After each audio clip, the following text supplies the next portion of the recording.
Hello, this is John T. Rhapsodes, Esquire, purveyor of awesome old-school audio stories. I bring you a funny one today from 1907 by O. Henry, called The Ransom of Mack. William Sidney Porter, writing under the pen name O. Henry, walked the earth from 1862 to 1910. Mostly in Texas and New York. If you like awesome old-school audio stories from old minds that were once young minds, brought to you free of charge and with a grateful heart, consider while listening to subscribe to this channel and turn on notifications to get notice of new stories. Some funny, some spooky, others somewhere in between, and all awesome, usually at least once a week. These simple acts will help this channel immensely. And now, hear the words of old. The Ransom of Mack, from 1907 by O. Henry. Me and old Mack Lonsbury, we got out of that little hide-and-seek gold mine affair with about $40,000 apiece. I say old Mack, but he wasn't old. 41, I should say, but he always seemed old. "Andy," he says to me, "I'm tired of hustling. You and me have been working hard together for 3 years. Say we knock off for a while and spend some of this idle money we've coaxed our way." "That proposition hits me just right," says I. "Let's be nabobs for a while, and see how it feels. What'll we do? Take in the Niagara Falls or buck at Faro?" "For a good many years," says Mack, "I've thought that if I ever had extravagant money, I'd rent a 2-room cabin somewhere, hire a cook, and sit in my stocking feet and read Buckle's History of Civilization." "That sounds self-indulgent and gratifying without vulgar ostentation," says I, "and I don't see how money could be better invested. Give me a cuckoo clock and a Sepp Winter's self-instructor for the banjo, and I'll join you." A week afterwards, me and Mack hits this small town of Pena, about 30 miles out from Denver, and finds an elegant 2-room house that just suits us. We deposited half a peck of money in the Pena Bank, and shook hands with every one of the 340 citizens in the town.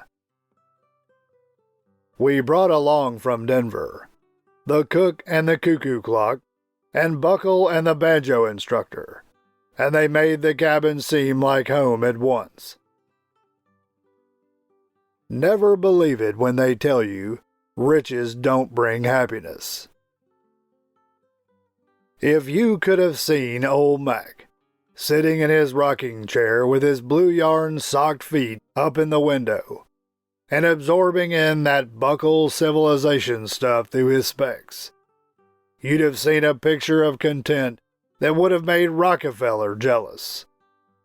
And I was learning to pick out a song on the banjo, and the cuckoo was on time with his remarks, and the cook was messing up the atmosphere with the handsomest smell of ham and eggs that ever laid the honeysuckle in the shade.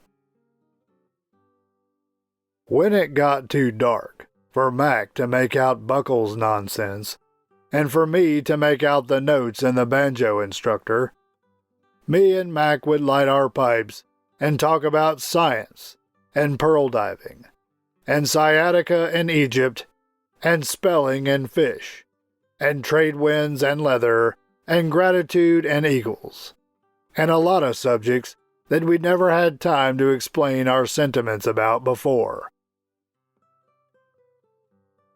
One evening, Mac spoke up and asked me if I was much apprised in the habits and policies of women folks. "Why, yes," says I, in a tone of voice. "I know 'em from Alfred to Omaha. The feminine nature and similitude," says I, "is as plain to my sight as the Rocky Mountains is to a blue-eyed burro. I'm on to all their little sidesteps and punctual discrepancies." "Well, I tell you, Andy," says Mac, with a kind of sigh, "I never had the least amount of intersection with their predispositions. Maybe I might have had a proneness in respect to their vicinity, but I never took the time. I made my own living since I was 14, and I never seemed to get my ratioinations equipped with the sentiments usually depicted toward the sect. I sometimes wish I had," says old Mac. "They're an adverse study," says I, "and adapted to points of view. Although they vary in rationale, I have found them quite often obviously differing from each other in divergences of contrast. It seems to me," goes on Mac, "that a man had better take 'em in and secure his inspirations of the sect when he's young and so preordained. I let my chance go by, and I guess I'm too old now to go hopping into the curriculum." "Oh, I don't know," I tells him. "Maybe you better credit yourself with a barrel of money and a lot of emancipation from a quantity of uncontent. Still, I don't regret my knowledge of 'em," I says. "It takes a man who understands the symptoms and byplays of women folks to take care of himself in this world." We stayed on in Pena because we liked the place. Some folks might enjoy their money with noise and rapture and locomotion, but me and Mac, we had had plenty of turmoils and hotel towels. The people were friendly. The cook got the swing of the grub we liked. Mac and Buckle were as thick as two body snatchers, and I was hitting out a cordial resemblance to Buffalo Gal's "Can't You Come Out Tonight" on the banjo. One day I got a telegram from Mr. Spite, the man that was working on a mine I had interest in out in New Mexico. I had to go out there, and I was gone for 2 months. I was anxious to get back to Pena and enjoy life once more. When I struck the cabin, I nearly fainted. Mac was standing in the door, and if angels ever wept, I saw no reason why they should be smiling then. The man was a spectacle. Yes, he was worse. He was a spyglass. He was the great telescope in the Lick Observatory. Mac had on a coat and shiny shoes, and a white vest and a high silk hat, and a geranium as big as an order of spinach was spiked onto his front, and he was smirking and warping his face like an infernal storekeeper or a kid with colic. "Hello, Andy," says Mac. "Glad to see you back. Things have happened since you went away." "I know it," says I, "and a sacrilegious sight it is. God never made you that way, Mac Lonsbury. Why do you scarify his works with this presumptuous kind of ribaldry?" "Why, Andy," says he, "they've elected me Justice of the Peace since you left.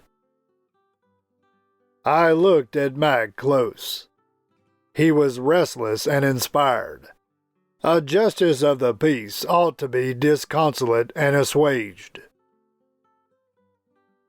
Just then, a young woman passed on the sidewalk, and I saw Mack kind of half snicker and blush, and then he raised up his hat and smiled and bowed, and she smiled and bowed, and went on by. "There's no hope for you," says I, "if you've got the Mary Jane infirmity at your age. I thought it wasn't going to take on you. And patent leather shoes. All this in 2 little short months." "I'm going to marry the young lady who just passed tonight," says Mack, in a kind of flutter. "Well, I forgot something at the post office," says I, and walked away quick. I overtook that young woman 100 yards away. I raised my hat and told her my name. She was about 19, and young for her age. She blushed and then looked at me cool, like I was the snow scene from the 2 Orphans play. "I understand you are to be married tonight," I said. "Correct," says she. "You got any objections?" "Listen, sissy," I begin. "My name is Miss Rebosa Red," says she in a pained way. "I know it," says I. "Now, Rebosa, I'm old enough to have owed money to your father. And that old specious, dressed-up, garbled, seasick Ptomaine, prancing about avidiously like an irredeemable turkey gobbler with patent leather shoes on, is my best friend. Why did you go and get him invested in this marriage business?" "Why, he was the only chance there was," answers Miss Rebosa. Giving a sickening look of admiration at her complexion and style of features, I says, "Nay, with your beauty, you might pick any kind of a man. Listen, Rebosa, old Mack ain't the man you want. He was 22 when you was nae reed, as the papers say. This bursting into bloom won't last with him. He's all ventilated with oldness and rectitude and decay. Old Mack's down with a case of Indian summer. He overlooked his bet when he was young, and now he's suing nature for the interest on the promissory note he took from Cupid instead of the cash. Rebosa, are you bent on having this marriage occur?" "Why, sure I am," says she, oscillating the pansies on her hat. "And so is somebody else, I reckon." "What time is it to take place?" I asks. "At 6 o'clock," says she. I made up my mind right away what to do. I'd save old Mack if I could. To have a good, seasoned, ineligible man like that turn chicken for a girl that hadn't quit eating slate pencils and buttoning in the back was more than I could look on with easiness. "Rebosa," says I, earnest, drawing upon my display of knowledge concerning the feminine intuitions of reason, "ain't there a young man in Pina? A nice young man that you think a heap of?" "Yep," says Rebosa, nodding her pansies on her hat. "Sure there is. What do you think? Gracious." "Does he like you?" I asks. "How does he stand in the matter?" "Crazy," says Rebosa. "Ma has to wet down the front steps to keep him from sitting there all the time. But I guess that'll all be over after tonight," she winds up with a sigh.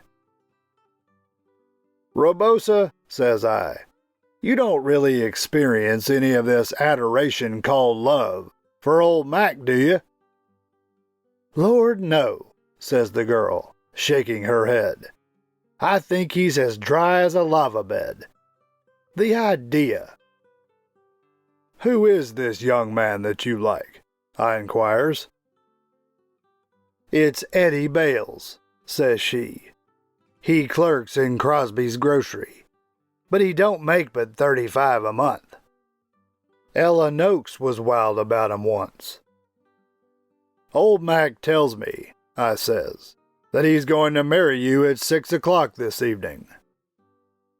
That's the time, says she. It's to be at my house. Rebosa, says I, listen to me. If Eddie Bales had $1,000 cash, $1,000, mind you, which would buy him a store of his own. If you and Eddie had that much to excuse matrimony on, would you consent to marry him this evening at 5 o'clock? The girl looks at me a minute, and I can see inaudible cogitations going on inside her head. $1,000, says she. Of course I would. Well, come on then, says I. We'll go and see Eddie. We went up to Crosby's store and called Eddie outside. He looked to be estimable and freckled, and he had chills and fever when I made my proposition. At 5 o'clock, says he, for $1,000? Please don't wake me up. Well, you are the rich uncle retired from the spice business in India. I'll buy out old Crosby and run the store myself. We went inside and got old man Crosby apart and explained it. I wrote my check for $1,000 and handed it to him. If Eddie and Rebosa married each other at 5, he was to turn the money over to them. And then I gave him my blessing and went to wander in the wildwood for a season.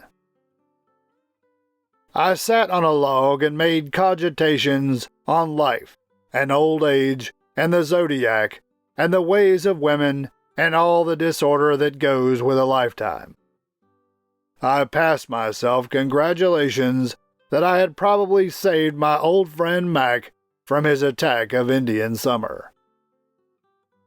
I knew when he got well of it and shed his infatuation and his patent leather shoes, he would feel grateful. To keep old Mac disinvolved from relapses like this, thinks I, is worth more than $1,000. And most of all, I was glad that I'd made a study of women, and wasn't to be deceived any by their means of conceit and evolution. It must have been 5:30 when I got back home. I stepped in, and there sat old Mac, in his old clothes with his blue socks on the window, and Buckle's History of Civilization propped up on his knees. This don't look like getting ready for a wedding at 6, I says, to seem innocent.